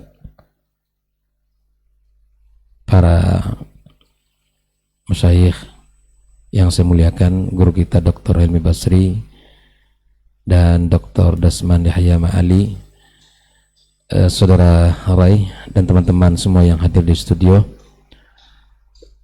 dan seluruh kaum muslimin dan muslimat dimanapun berada yang mengikuti kajian kita di pagi ini. Semoga senantiasa dijaga Allah dan diberkahi segala aktivitasnya. Kita bersyukur atas nikmat iman yang Allah berikan, nikmat ilmu yang sangat mahal, di mana kita diberikan Allah Subhanahu wa taala kesempatan untuk bisa menimba dan meningkatkan keilmuan kita. Semoga apa yang kita bicarakan memberikan manfaat pada diri kita, berkhusus saya pribadi, dan membuahkan amal dalam kehidupan kita. Kemudian ucapan salawat dan salam untuk kekasih kita Muhammad sallallahu alaihi wasallam. Mudah-mudahan kita mendapatkan syafaatnya pada hari yang mana tidak lagi berguna harta dan anak keturunan yang kita banggakan di dunia ini, kecuali kita datang dengan hati yang penuh iman kepada Allah. Hari yang sangat agung dan sangat menakutkan itu. Mudah-mudahan Allah jaga kita semua, ya Allah bimbing kita di dunia untuk mengikuti sunnah-sunnah Rasulullah SAW, dan kita mendapatkan tempat yang mulia dan kedudukan yang tinggi di sisinya dan mendapatkan syafaatnya. Berbicara tentang muatar hikmah ibadah haji, seperti yang disampaikan oleh para masyayikh tadi, sangatlah banyak, karena memang perjalanannya juga panjang. Yang pertama, memang Allah Subhanahu wa taala dengan syariat Islam ini Allah menginginkan kita orang-orang yang baik. Belum lama kita baru menyelesaikan ibadah bulan Ramadan, memesankan kepada kita banyak hal, dan kita keluar darinya diinginkan menjadi orang-orang yang bertakwa. Lepas ibadah puasa, kita hadir bulan Syawal. Setelahnya kita masuk kepada bulan haram, bulan Zulqa'dah dan Zulhijjah dan Muharram. Nah, sekarang kita berada pada bulan-bulan yang dimuliakan Allah Subhanahu wa taala. Dan para tamu-tamu Allah yang berangkat untuk menunaikan ibadah haji pun sudah mulai bergerak, berangkat safar menuju dua tanah suci. InsyaAllah ada yang dulu berangkat ke Madinah, dan ada yang mungkin langsung berangkat ke kota Mekah. Kalau kita melihat dari perjalanan itu, maka ada ibadah yang mana ibadah haji ini luar biasa, ya. Allah Subhanahu wa taala menyebutkan walillahi 'alan nasi hajjul baiti man istata'a ilaihi sabila. Hanya orang-orang yang mampu saja yang Allah wajibkan ibadah ini, ibadah yang spesial. Makanya ibadah haji bukan hanya sekedar ibadah fisik, tapi di situ ada nilai ibadah yang kita harus mengeluarkan harta kita. Ada ibadah yang cukup semangat saja, gitu kan? Ya seperti tidak perlu modal. Ibadah-ibadah salat kita jaga dalam keseharian kita. Azan dikumandangkan, kita berangkat menuju rumah Allah. Kita salat berjamaah. Ada yang hanya subhanallah dalam setiap keadaan kondisi kita bisa beribadah dengan berzikir kepada Allah Subhanahu wa taala. Kita butuhkan semangat. Ya. Tapi ibadah haji, ibadah yang membutuhkan tidak hanya semangat, keinginan, tapi dia juga dibutuhkan harta. Dan pahalanya cash dari Allah Subhanahu wa taala. Seperti hadis ini dibacakan oleh guru kita tadi, ya, al-hajjul mabrur laisa lahul jazaa ilal jannah. Atau dalam hadis yang lain Nabi mengatakan, ya, man hajja lillah falam yarfuth wa lam yafsuk raja'a ka yaumin waladathu ummuh. Ya, orang yang berhaji karena Allah tidak melakukan rafath, ya, kemaksiatan di situ, dan al-fusuk, ya, maka dia Allah berikan pahala yang luar biasa seperti mana dia dilahirkan oleh ibunya, bersih dari dosa. Ini spesial ini. Maka subhanallah, kepada seluruh kaum muslimin dan muslimat yang Allah berikan kesempatan untuk berhaji tahun ini, maka mari kita ilmui ibadah ini. Mari kita bekali diri kita dengan tuntunan yang benar, bagaimana pelaksanaan ibadah haji yang betul-betul diajarkan Rasulullah SAW. Di awal telah disampaikan tadi oleh guru kita Dr. Dasman, hadis yang Nabi sebutkan, khudhu anni manasikakum. Ini menunjukkan sebuah perhatian khusus dari Nabi, karena ibadah ini penting, ibadah ini sangat luar biasa. Makanya kita mencontoh Rasulullah SAW dan bagaimana ya dilakukan ibadah haji itu dengan benar. Nah, kemudian di samping ilmu yang mesti kita bekali, di samping ilmu yang mesti kita miliki bersama, maka kita lihat bahwa pelaksanaan ibadah haji itu subhanallah, subhanallah. Kalau kita ingin lihat lebih kecil ya dari apa yang disampaikan oleh guru-guru kita tadi, di mana kita di dalam berhaji itu, baik itu mengawali dengan umrah misalnya, atau dengan ibadah haji itu, mestilah kita akan berpakaian cuman 2 lembar bagi laki-laki, ya, selendang dan sarung. Ini menunjukkan kesederhanaan, mengajarkan kesederhanaan kepada kita. Siapapun dia di dunia ini, manusia biasa, rakyat jelata, atau para pemimpin-pemimpin dunia, para raja, orang-orang kaya, yang dia bisa membeli baju dengan berbagai jenis, ya, dan berbagai tingkatan harganya, bisa. Tapi di saat dia berhaji atau melaksanakan ibadah umrah, maka dia hanya memiliki 2 pakaian itu, pakaian putih. Dan ini mengajarkan kesederhanaan bagi kita dalam kehidupan, mengajarkan kesederhanaan kepada kita di dalam segala urusan kita, tanpa terkecuali dia hanya berpakaian itu. Kemudian ketika nanti jemaah haji, ya, saya ingin melihat dari satu sisi dari sisi pelaksanaan ibadah tawaf misalnya. Ini syariat yang sangat agung sekali.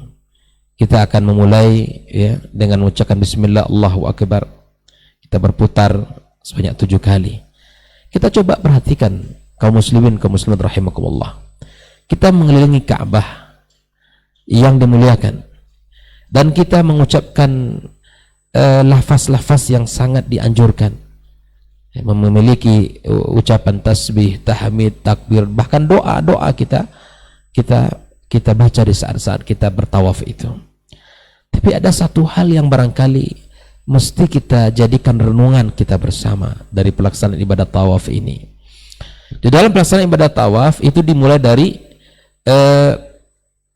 Hajar Aswad dan di mana Ka'bah berada di sebelah kiri kita. Jangan coba dibalik, atau jangan coba kita memutar diri gitu. Dan ini adalah sebuah pelajaran mahal. Ya. Apabila di saat melaksanakan ibadah tawaf itu saja kita mencoba memutar atau melawan arus, gitu kan? Melawan arah misalnya, maka jangan coba-coba karena itu akan berbahaya bagi dirinya. Begitu juga dengan syariat Allah tabaraka wa taala, dengan sunnah Rasul sallallahu alaihi wasallam. Apabila syariat ini kita jalankan dengan baik, maka kita akan merasakan bahwa Islam itu rahmah. Kita akan merasakan indahnya beragama, dan kita akan merasakan betapa nikmatnya menjalankan perintah Allah Subhanahu wa taala. Tetapi di saat syariat Allah ini kita coba untuk dilawan, kita coba untuk melanggarnya, maka kita akan kewalahan dan bahkan kita akan kalah di situ. Makanya subhanallah, ketika syariat ini dikatakan mudah oleh Nabi kita sallallahu alaihi wasallam, lakukan sesuai dengan apa yang telah disyariatkan. Jangan pernah kita mencoba untuk melanggar, bahkan mencoba untuk melawannya. Jangan pernah. Ya. Dalam urusan dunia saja kita akan, ya, dalam urusan dunia kita akan sulit, apalagi dalam urusan akhirat kelak. Ya, kita akan berhadapan langsung dengan Allah Subhanahu wa taala. Ini memang pelajaran mahal ini, subhanallah. Mungkin para masyayikh juga merasakan di saat kita tawaf, Ustaz, Masya Allah. Ikuti aja arus walaupun pelan. Ikuti arus walaupun pelan. Ikuti kemana? Jangan coba untuk nak merobos ke kiri, ya, gitu kan? Atau nak menerobos lebih cepat, lebih dekat, mungkin lebih cepat selesai. Itu berbahaya. Berbahaya. Di dunia saja berbahaya, apalagi akhirat kelak. Di syariat Allah ini kita coba untuk kita terobos, ya. Kita coba untuk langgar, berani kita untuk mengatakan yang itu halal, kita katakan yang haram, atau sebaliknya. Mengatakan sesuatu yang bukan perintah Allah di dalam urusan agama, akibatnya fatal dalam kehidupan kita di dunia dan di akhirat kelak. Itu salah satu kehidupan yang mesti kita renungi dalam perjalanan ibadah haji. Para jamaah yang dimuliakan Allah dimanapun mereka berada, yang hari ini sudah berangkat ke kota suci Mekah, maka gunakanlah kesempatan-kesempatan yang sangat luar biasa itu. Gunakanlah kesempatan-kesempatan yang sangat berharga itu. Kenapa? Karena betapa banyak orang yang berkeinginan ke sana tapi belum bisa berangkat. Mungkin karena belum cukup harta untuk bisa mendaftar, kemudian menunggu. Yang kedua, mungkin belum saatnya dia. Karena kita ini antrinya sudah luar biasa panjangnya. Berapa tahun Ustaz Pekanbaru ini? 30 tahun, bayangkan. Kalau hari ini kita daftar di usia 40 tahun, subhanallah. Usia berapa kita sudah harus berangkat, gitu kan? Atau mungkin dia sudah mendaftar, ya kan? Sudah menunggu kota. Ada aturan tidak boleh berangkat di usia 70 tahun. Nah, tinggal doa saja yang bisa dilakukan. Para jemaah yang sudah berangkat tahun ini, alhamdulillah, ada 2 tanah suci, ya, yang mana Allah berikan kelebihan di sana beribadah kepada Allah Subhanahu wa taala. Seperti ya di kota Madinah misalnya, kita akan melaksanakan ibadah salat di Masjid Nabawi, ya bi alfi salatin fi ma siwa. Gunakan kesempatan itu untuk meningkatkan ibadah kepada Allah Subhanahu wa taala. Dan ingin saya katakan kedua, yaitu di antara hikmah ibadah haji meningkatkan ruh talbiyah, ya, semangat untuk memenuhi panggilan Allah Subhanahu wa taala. Di ketika azan sudah dikumandangkan atau mungkin sebelum azan dikumandangkan, maka bersiap-siaplah pada setiap jamaah, itu kan. Dan datanglah ke Masjid Nabawi atau Masjidil Haram untuk satu hal, yaitu ibadah saja. Karena kalau boleh untuk diingatkan, ya, jemaah Indonesia ini kreatifnya tinggi-tinggi. Kreativitasnya tinggi-tinggi. Memang terkadang subhanallah berangkatnya lebih awal, Ustaz. Tapi kemudian ya mampir dulu. Ya, mampir dulu, ya, sambil lihat-lihat, ya, apa yang ada di sekeliling Masjid Nabawi. Bahkan duduk-duduk begitu di pelataran masjid sambil terkadang masih mengisap asap rokoknya. Waliyadzubillah.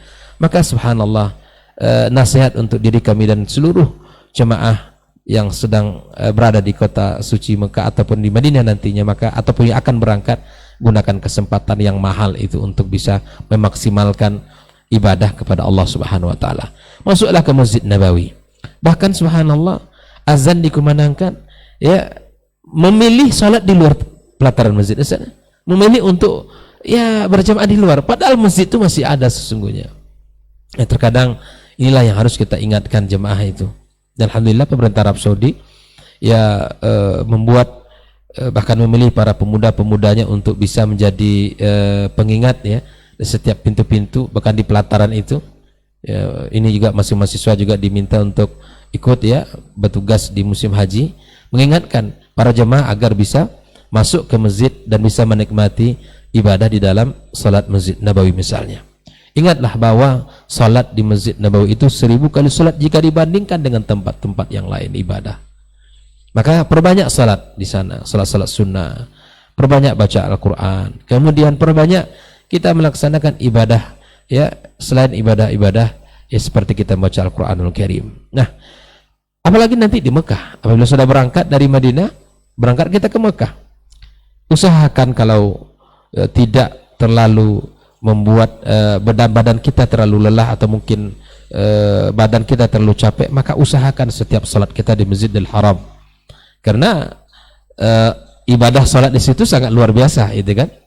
Kata Nabi SAW, bimi'ati alfi salatin, 100.000 kali salat jika dibandingkan di tempat masjid lain. Kalau di Madinah tadi 1000, kalau di Masjid Nabawi, Masjid Mekah 100.000 kali salat. Nah, tentu ini kesempatan mahal para jemaah, kesempatan yang sangat luar biasa besarnya. Maka gunakan untuk bisa memaksimalkan diri beribadah di dua tanah haram dan dua masjid yang Allah muliakan itu. Maka sekali lagi para jemaah yang dimuliakan Allah dimanapun berada, misalnya kesempatan-kesempatan yang sangat lama, karena jemaah haji Indonesia ini subhanallah itu cukup lama, 40 hari lebih kurang berangkat dalam perjalanan mereka 40 hari, dan di Mekah itu sangat lama. Maka maksimalkan waktu-waktu kita di sana untuk beribadah, untuk beribadah di tanah suci Mekah. Lakukan salat-salat 5 waktu di masjid, kemudian ditambah dengan tawaf-tawaf sunnahnya, kemudian ditambah lagi dengan ibadah-ibadah sunnah yang lain. Insya Allah itu akan memberikan kesan dan memberikan sangat banyak manfaat dari sisi kedudukan di sisi Allah Subhanahu wa taala. Nah, apabila nanti sudah masuk ibadah haji, kemudian nanti wukuf di Padang Arafah, Masya Allah, Padang Arafah adalah sebuah ingatan untuk kita bahwa itu adalah miniatur Padang Mahsyar. Di semua orang berkumpul di situ semuanya, dan waktunya tidak lama, antara ya mulai tergelincir matahari sampai terbenam matahari di siang hari, dan itu kesempatan yang sangat mahal. Allah Subhanahu wa taala memberikan janji untuk memberikan ampunan kepada mereka yang wukuf di Padang Arafah. Allah berikan mereka pujian di hadapan para makhluk Allah Azza wa Jalla yang mereka datang ke sana. Di hari itu tundukkan hati, tundukkan seluruh jiwa kita kepada Allah Subhanahu wa taala. Ya, dan waktu wukuf itu waktu yang sangat syahdu, di mana semakin sore semakin lezat untuk bermunajat kepada Allah Subhanahu wa taala. Tapi seperti ini disampaikan oleh guru kita Dr. Hilmi tadi, ya memang Allah berikan kepada orang-orang yang Allah berikan kemuliaan, karena tidak semua orang berada di saat itu mereka menggunakan waktu secara maksimal. Para jemaah haji dimanapun, ya maka tingkatkan yang akan berangkat, tingkatkan ya semangat untuk bisa memaksimalkan waktu di Padang Arafah itu. Dan kita subhanallah, dan kita orang yang tidak berangkat melaksanakan ibadah haji disunnahkan untuk puasa Arafah. Subhanallah, begitulah syariat indahnya, begitulah subhanallah agama ini. Ada saja dari ajaran ini, dari syariat ini yang membuka peluang pahala bagi kita. Ada saja hikmah yang sangat besar yang Allah berikan kepada kita. Makanya mari ketika tahun ini kita tidak berangkat, kita maksimalkan untuk melaksanakan ibadah puasa Arafah nantinya di tanggal 9 Zulhijjah. Dan saudara-saudara kita yang berangkat, gunakan waktu-waktu yang sangat indah itu untuk bermunajat Ya, lepaskan segala kemaksiatan, taubatlah kepada Allah Subhanahu wa taala, gugurkan segala apa yang telah pernah dilakukan, akui di hadapan Allah Azza wa Jalla, memelaslah, memohon dan minta permohonan ampun kepada Allah Subhanahu wa taala. Di hari itu Allah turun ke langit bumi dan Allah mempersaksikan, Allah ampuni mereka dan Allah berikan pujian-pujian kepada mereka.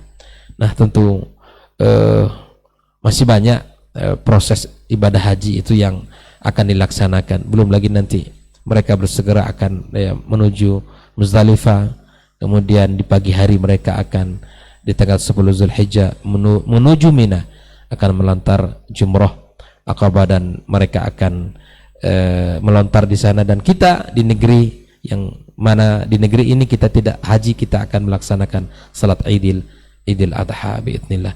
Dan tentunya sekali lagi bahwa ibadah haji ibadah yang penuh dengan pengorbanan baik fisik maupun harta, tenaga. Makanya kita subhanallah, ibadah haji ini bukan hanya ibadah yang sifatnya sangat membutuhkan fisik, ya, sangat membutuhkan fisik. Kalau bisa memang berangkat di waktu muda itu lebih baik. Kalau Allah berikan kesempatan harta kita, kemudian Allah berikan kesempatan untuk bisa berangkatlah, karena kita akan bisa menikmati dari rangkaian ibadah haji yang sangat indah itu. Barangkali ini yang bisa disampaikan melengkapi apa yang disampaikan oleh para masyayikh kita tadi, agar ibadah haji ini bisa diambil hikmah, karena tidak ada perintah dari ajaran ini kecuali di situ ada hikmah yang Allah inginkan untuk kita. Tidak akan ada sia-sia tidak akan ada ibadah yang sia-sia belaka, tidak. Tapi di balik perintah itu akan ada hikmah dan maqasid yang Allah inginkan untuk kita. Ada manfaat-manfaat yang Allah ingin berikan kepada kita. Barangkali ini yang bisa saya sampaikan. Wassallallahu ala nabiyyina Muhammad wasallam. Assalamualaikum warahmatullahi wabarakatuh. Waalaikumsalam warahmatullahi wabarakatuh. Baik, barakallahu fikum Ustaz untuk materi kita di kesempatan hari ini di Mutiara Hikmah di balik pelaksanaan ibadah haji. Mungkin tidak sampai untuk satu sesi ini aja Ustaz, mungkin ada lanjutannya nanti insyaallah. Tapi kita akan beralih ke sesi kedua seperti biasa. Generasi Robani dan pemirsa KMTV di 082174909911 untuk pertanyaan antum yang sudah ada beberapa masuk di line WA kita, dan kita akan coba jawab mengenai materi kita. Kita utamakan tema yang pertanyaan yang berhubungan atau berkaitan dengan tema yang kita bahas untuk pagi hari ini. Kita coba jawab untuk yang pertama Ustaz. Assalamualaikum warahmatullahi wabarakatuh Ustaz. Dari Abu Aisyah di Gresik, Jawa Timur, sedang menyimak kita Ustaz. Alhamdulillah. Pertanyaan mengenai ibadah haji ini sebenarnya panjang lebar Ustaz. Ada 2 poin yang saya tanyakan. Yang pertama mengenai nilai tauhid atau penjauhan manusia dari syirik seperti yang dibahas Ustadz Helmi tadi.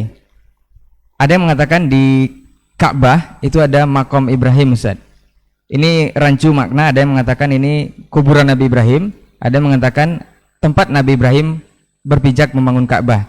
Karena ini bisa saja terjadi kesyirikan kalau memang itu kuburan Ibrahim. Yang kedua mengenai badal haji Ustaz. Apakah boleh badal haji sekeluarga dibadalkan oleh satu orang? Dan apakah boleh pula travel yang menyediakan jasa badal haji memungut bayaran? Nah Ustaz, jazakallah khair.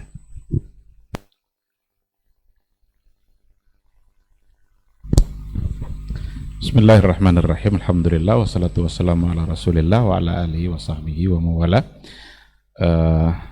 Terima kasih atas pertanyaan yang merespon apa yang sudah kita bahas tadi ya. Yang pertama terkait dengan makam Ibrahim. Makam itu jangan dimaknai dengan makam dalam bahasa kita. Tapi makam itu makam dalam bahasa Arab yang asal katanya adalah qama yaqumu, makaman itu isim makan namanya. Tempat qama itu berdiri, berarti makam itu tempat berdiri. Maka makam Ibrahim itu adalah tempat berpijak di mana dulu Nabi Ibrahim mengawali untuk membangun Ka'bah. Kan Nabi Ibrahim sama Ismail kan, wa idh yarfa'u Ibrahimul qawa'ida minal baiti wa Ismail Rabbana taqabbal minna. innaka antas samiul alim. Jadi makam di situ bukan yang dalam bahasa kita. Kalau bahasa kita, makam itu ya kubur. Jadi makam Ibrahim bukan kuburnya Nabi Ibrahim. Bahasa kita memang makam adalah kubur. Yang sering kubur itu dijadikan sebagai tempat-tempat kesyirikan gitu kan. Nah, oleh karena itu kita pahami secara baik bahwa itu artinya adalah tempat berpijak, tempat berdiri di mana Nabi Ibrahim bersama Nabi Ismail memulai untuk membangun Ka'bah.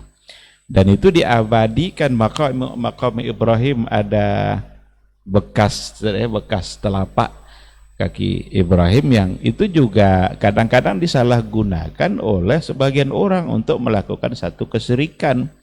Dicium-ciumlah makamnya itu, kaca yang ada di situ. Maka perlu juga kadang dijaga itu kalau ada orang yang melakukan hal-hal yang tersalah. Itu ada yang mencoba untuk menghalanginya. Kadang orang beralasan juga itu kan bukti dari ekspresi dari kecintaan. Ya, barangkali kalau sekedar ekspresi biasa ya mungkin saja bagi orang yang pertama melihatnya. Tapi itu bisa menjadi wasilah. Maka dalam konsep saddu dzari'ah itu perlu dicegah agar tidak menuju kepada hal yang lebih salah lagi. Maka dengan demikian memang harus benar-benar bersih dari syirik dan memurnikan tauhid kepada Allah Subhanahu wa taala dalam berhaji yang tergambarlah dalam ucapan talbiyah itu. Ketika dikatakan labbaik Allah tetapi ujungnya adalah la syarikalah. Tidak boleh ada satu bentuk kesyirikan pun. Satu bentuk kesyirikan pun. Karena ada orang menganggap sesuatu yang sebenarnya itu mengandung unsur kesyirikan tapi dianggap tidak. Sebagaimana orang-orang jahiliyah dulu yang ketika menjadikan patung-patung sebagai tempat mereka meminta, tapi bagi mereka itu tetap meminta kepada Allah. Kata mereka seperti itu. Ma na'buduhum illa liyuqarribuna ilallahi zulfa. Kami sebenarnya tidak menyembah patung itu hanya cara untuk mendekatkan diri kepada Allah. Padahal kalau kita lihat ayat kan ada wa annal masajida lillahi wa la tad'u ma'allahi ahada. Wa la tad'u ma'allah, janganlah kalian berdoa ma'allah ahada. Jadi janganlah berdoa kepada seorang pun bersamaan dengan Allah. Berarti membawa yang lain bersama berdoa kepada Allah itu sudah menjadi satu kesyirikan. Dan itu harus dihindarkan gitu. Walaupun ujung-ujungnya kepada Allah, tapi membawa yang lain ma'allah, itu kan itu larangan tadi itu. La tad'u ma'allahi ahada. Sekarang disebut-sebutlah mungkin nama-nama siapa gitu, orang-orang wali-wali yang barangkali dianggap keramat. Jangankan kepada wali, membawa nama Rasul saja kalau sudah sebagai tandingan seperti itu digandengkan, ya itu tidak dibolehkan. Karena Rasul itu adalah seorang Rasul, tapi dia bukan seorang yang sampai tingkat keberadaannya, martabatnya sebagai ilah. Yang ilah itu hanyalah Allah, la ilaha illallah. Jadi dengan demikian benar-benar murnikan tauhid dan benar-benar jauh dari syirik. Sedangkan untuk yang pertanyaan yang kedua itu persoalan badal haji ya.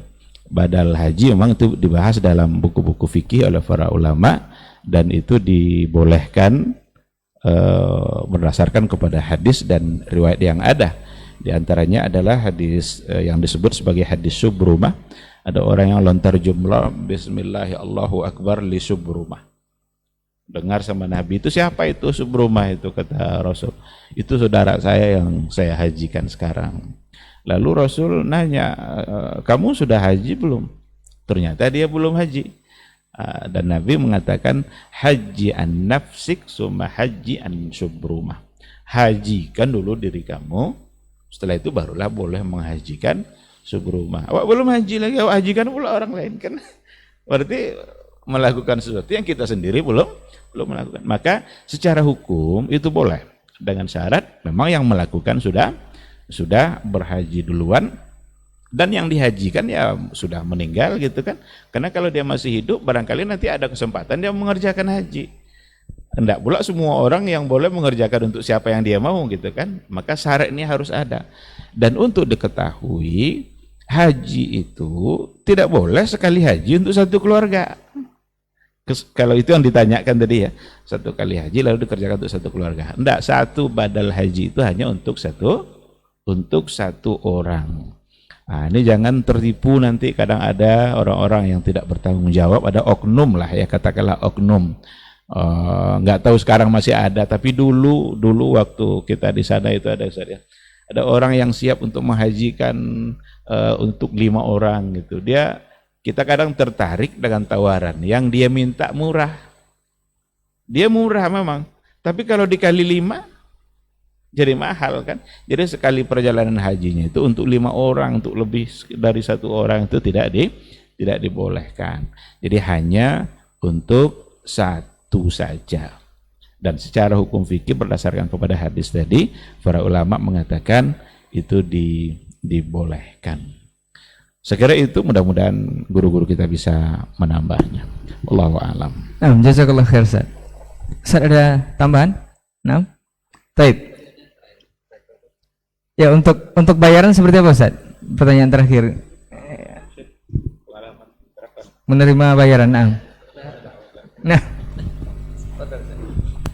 Mungkin ada sedikit tadi yang di terakhir itu ya, masalah travel, bahwa ya artinya gini, untuk badal ya boleh jamaah haji itu sendiri untuk mencari orang gitu ya, mencari orang yang akan bisa membadalkan saudaranya ataupun keluarganya. Boleh langsung ya, carilah orang-orang yang kita kenal di sana, di Arab Saudi misalnya, mungkin mahasiswa yang di sana, atau mungkin orang-orang yang tinggal di sana kita tahu gitu secara ibadah dia benar, kemudian amanah, akidahnya benar, ya kita tidak ada masalah. Namun kalau kita tidak mengetahui misalnya dan boleh kita titip sama travel, ya boleh, artinya kita minta tolong kepada penanggung jawab travel untuk mencarikan orang-orang yang bisa membadalkan. Ya, bagi travel ini adalah sebuah ledang amal gitu untuk mencarikan jamaahnya, menolong jamaahnya. Tapi jangan pula itu menjadi bagian bisnisnya. Ini memang jangan pula itu menjadi bagian bisnisnya. Misalnya ditetapkan oleh travel gitu kan, untuk badal haji 15 juta gitu. Tapi sampai kepada pelaksananya adalah 5 juta, 10 juta lah katakan. 5 juta sudah potong pula gitu administrasinya gitu. Jangan, ini peluang menolong orang jamaah haji luar biasa. Nah, artinya bahwa kalau ada jemaah haji kita ingin minta tolong dicarikan, maka carikan dan carikan kepada orang-orang yang amanah. Jangan tergiur dengan sampai yang tadinya. Jangan tergiur dengan orang saya cukup 1.000 rial saja. Rupanya 10 orang dilakukannya itu. Ini fatal. Ini fatal.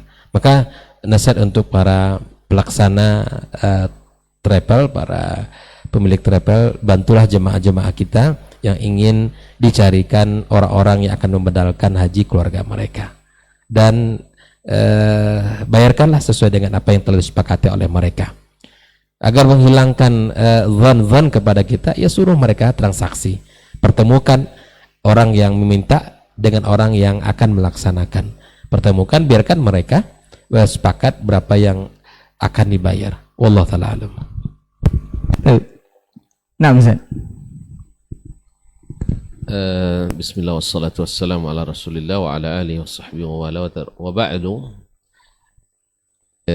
Karena ada di komentar Ustaz tadi, saya teringat pula bahwasanya ada satu syarat, dan ini mansus dalam mazhab Syafi'i, bahwasanya yang menghajikan orang yang mesti melalui miqat itu mesti dihajikan oleh orang yang juga melalui miqat. Jadi afaqiyin yahujju anhum afaqiyun. miqatiyun. Wa amma man dunal miqat fala yahujju anhum. Maknanya, sekarang kita dari Indonesia. Lalu carikan orang menghajikan orang Indonesia, orang yang dari Makkah tanpa melalui miqat.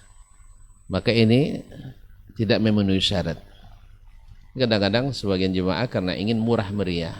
Ini kita semangat murah meriah ini yang masalah sebenarnya. Di Mekah saja lebih murah. Karena seperti yang katakan Dr. Helmi tadi, dan ini sangat banyak terjadi. Ya, satu orang menghajikan untuk ramai orang. Ya, dulu masalah mulai berangkat dari masalah boleh nak umrah berulang-ulang. Nah, kalau dia berangkat dari umrah berulang, oke lah, umrah berulang-ulang untuk sekali ini, umrah untuk sianu, umrah sekali ini. Tapi sekarang masuk ke bab haji oleh orang-orang jahil. Kalau umrah aja boleh berulang-ulang, padahal masih masalah khilafiyah. Nah, masuk pula ke haji berulang-ulang. Ini tidak ada khilafiyahnya. Tapi karena kejahilan, yang keluarga yang minta dihajikan juga tidak berilmu. Dan orang yang menipu. Sama Nabi ya. Oleh itu maka hati-hati karena ini masalah ibadah. Di dunia saja tuan-tuan tidak mau rugi. Kadang tawar menawar kan. Apalagi sampai di akhirat nanti ternyata tidak ada hasilnya sama sekali di akhirat. Kita nak berbakti pada orang tua ya, tapi harus tawar menawar harga. Ya, gara-gara ingin cari murah akhirnya tidak bisa tidak mendapat hasil sama sekali. Jadi harus diingat sekali bahwa hajinya afaqihin mesti oleh afaqihin atau miqatiyun, harus orang yang dari miqat. Wallahu taala alam. Baik, jazakallah khairan Ustaz untuk jawaban dan penjelasannya mengenai pertanyaan dari Abu Aisyah di seputaran Gresik di Jawa Timur. Satu pertanyaan lagi Ustaz sebelum kita close diktat kita untuk kesempatan hari ini, masih persoalan haji Ustaz. Ini persoalan mahram Ustaz. Dari Rini di Cipta Karya. Assalamualaikum Ustaz. Ustaz izin bertanya mengenai persoalan mahram. Ada beberapa penyedia biro perjalanan haji yang membolehkan perempuan yang masih lajang itu melaksanakan ibadah haji tanpa mahram Ustaz. Itu disediakan oleh travelnya dengan bayaran tertentu disediakan oleh travel. Apakah ini diperbolehkan atau tidak? Mohon penjelasannya Ustaz. Jazakallahu khairan. Nah.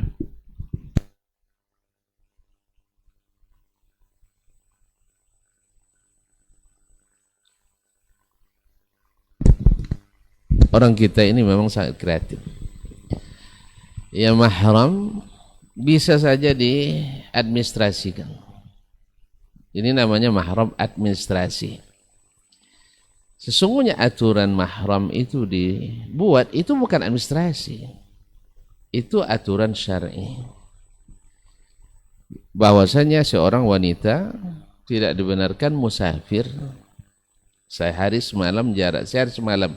Di masa itu namanya musafir kecuali dengan mahram. Kecuali dengan mahram.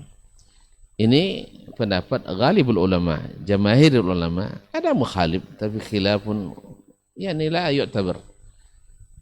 Karena berdasarkan hadis bahwa Nabi SAW menggambarkan bahwa nanti akan ada seorang wanita berjalan dari San'a ke Makkah tapi tidak ada seorang pun yang mengganggunya. Yaitu Nabi bukan mengatakan membolehkan, saking amannya negeri itu. Dan memang terjadi di masa awal-awal berdirinya kerajaan Saudi seperti yang disebutkan oleh Syakib Arslan, seorang pujangga dari Lebanon itu. Di awal tahun 80-an Masehi, orang musafir dari ujung ke ujung di Arab Saudi, perempuan dengan segala perhiasannya, tak akan ada orang yang berani menghadangnya. Subhanallah. Ma'asyar kiram dirahmati Allah. Nah, kembali kepada masalah mahram. Memang khilaf terjadi dalam masalah ini, dalam masalah haji, karena haji itu kan rukun, fardu. Nah, seorang wanita dia sudah berkewajiban haji. Ada zad, ada rahilah, ada bekal dan ada kendaraan dan aman di jalan. Tetapi dia tidak punya mahram. Dia yang namanya haji musafir. Dan musafirnya bukan sebentar. Kalau Indonesia haji reguler 40 hari. Haji plus berapa Ramadan? 15 sampai 20 hari. Ini bukan sehari semalam lagi, berhari-hari bermalam-malam. Nah, ada larangan dari Nabi SAW bahwasanya wanita tak boleh musafir tanpa mahram. Nah, dalam menyikapi ini ulama berpendapat karena terjadi ta'arud bainal maslahah wa bainal mafsadah. Maslahat menunaikan ibadah haji. Mafsadahnya musafir tanpa mahram itu berbahaya. Dan mohon maaf ya di lapangan ya banyak sekali pengalaman-pengalaman buruk orang yang berangkat tanpa mahram. Apalagi di negeri yang biasa ikhtilat, yang juga tidak mengambil hal penting dalam masalah mahram ini, seperti kita. Saya masih ingat di awal-awal saya masih baru masuk ke Madinah Ustaznya, itu jemaah haji kita laki-laki perempuan sekamar, dengan alasan saya dan istri saya, dokter dengan istrinya di 3 pasang sekamar. Dan alhamdulillah saya pernah menyelesaikan masalah ini. Istrinya, istilahnya istri dokter, lebih duluan masuk kamar. Beliau mungkin pergi makan dulu, antri beli albek itu lama antrinya. Saya karena ada kebutuhan, mungkin ada hajat cepat pulang, saya pulang duluan. Istri saya pun belanja pula di Pasar Seng. Nah, itu kan tempat belanja Indonesia dulu favoritnya, atau di Ja'fariyah. Jadi istri beliau duluan, saya duluan, istri saya belakangan, dia belakangan. Yang namanya sekamar, dan karena sudah berhari-hari bersama tentu menjadi terbiasa. Akhirnya di situ tidak ada orang, saya masuk kamar. Saya dengan niat baik, karena ini kan istri saudara saya, masa musim haji saya melakukan apa-apa. Masuk saya kamar karena ada kebutuhan masuk kamar. Dalam kondisi seperti itu pulang suaminya, pulang dokter. Bertemulah kami berdua dalam yang namanya pintu kamar tertutup. Lalu berdua istri kita dengan orang lain yang juga masih terhitung masih lumayan muda. Akhirnya bertumbuklah saya dengan dengan beliau ini. Tanpa tanya lagi, terbakar api cemburunya. Akhirnya bertumbuh. Ya. Nah, musim haji, jidal saja tidak boleh bertengkar, apalagi bertumbuk. Tapi ini bukan sekali dua terjadi, sering terjadi. Akibat mahram, akibat ikhtilat, apalagi mahram administrasi. Ada lagi yang mahram administrasi ini, otomatis karena dia mahramnya dibuat sekamar. Na'udzubillah, semua na'udzubillah. Orang lain mengira betul-betul mahram, terjadilah apa yang terjadi. Nah, dan seterusnya. Ada ya 2 orang, satu istrinya pergi, yang satu suaminya pergi. Dan mereka teman sekantor pula. Jadi selama di musim haji seperti suami istri. Jadi istri administrasi. Jadi istri administrasi. Jadi kaum muslimin dan muslimat dirahmati Allah. Jadi pada zaman ini sepertinya apa yang dikatakan oleh Imam Syafi'i, bila ada sekelompok wanita yang thiqat itu yuqumna maqamal mahram. Nah, ada enggak yang seperti ini, yang thiqat, yang mengerti mahram itu, yang mengerti aturan-aturan pergaulan antara laki-laki dan perempuan? Kalau ada, ya mungkin pendapat Imam Syafi'i, bila ada majmu' minat thiqat bisa dipakai. Tapi kalau tidak, maka baginya belum wajib haji karena ada penghalangnya. Kalaulah tidak aman di jalan, menjadi salah satu rukhsah untuk tidak melakukan haji, maka kondisi wanita tidak punya mahram yang jelas aturan syar'inya, maka lebih punya alasan untuk mengundur dulu hajinya. Wallahu ta'ala alam. Baik, jazakallah khair. Ada tambahan Ustaz? Nah? Baik. Alhamdulillah untuk kesempatan pagi hari ini kita selesai di program Diktat untuk tema Mutiara Hikmah dari ibadah haji. Mungkin akan ada lanjutan dari sesi berikutnya insyaallah. Mudah-mudahan apa yang sudah kita dapatkan dari penjelasan para guru kita ini bisa bermanfaat, dan dari pertanyaan yang antum lontarkan bisa juga memetik hikmah dari apa yang sudah kita bicarakan. Jazakallahu khairan untuk perhatian antum semua. Jazakallahu khair Ustaz untuk ilmunya. Mudah-mudahan bermanfaat. Afwan untuk semua salah kata yang kita bicara. Kita tutup dengan doa kafaratul majlis. Subhanakallahumma wa bihamdika asyhadu an la ilaha illa anta astaghfiruka wa atubu ilaik. Wassalamualaikum warahmatullahi wabarakatuh.